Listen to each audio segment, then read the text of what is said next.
புதுக்கோட்டை மாவட்டம் அறந்தாங்கிக்கு அருகில் அமைந்துள்ளது எட்டியத்தளி அகத்தீஸ்வரர் திருக்கோவில். இத்தல இறைவன் அகத்தீஸ்வரர் என்றும் இறைவி அகிலாண்டேஸ்வரி என்றும் அழைக்கப்படுகின்றனர்.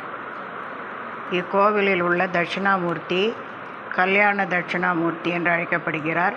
திருமணம் தடைப்பட்டவர்கள் இவரை வழிபட்டால் விரைவில் திருமணம் கைகூடும் என்று கூறப்படுகிறது. இக்கோவிலில் தல கிரகத்தில் அருகில் ஜாதகத்தை வைத்து பூஜை செய்யும் வழக்கம் இந்த ஆலயத்தின் தனிச்சிறப்பாகும்.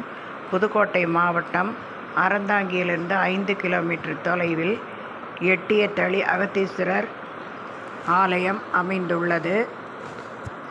கோவிலின் கருவறையில் உள்ள இறைவன் ஈசானியத்தை பார்ப்பது போல் அமைந்திருப்பது சிறப்பாகும். பொதுவாக கோவில்களில் சனி பகவானுக்கு இடதுபுறம் ராகு பகவான், வலதுபுறம் கேது பகவானும் அமைந்திருப்பார்கள். ஆனால் இங்கு வலப்பக்கத்தில் ராகு பகவானும் இடப்பக்கத்தில் கேதுவும் இருக்கிறார்கள்.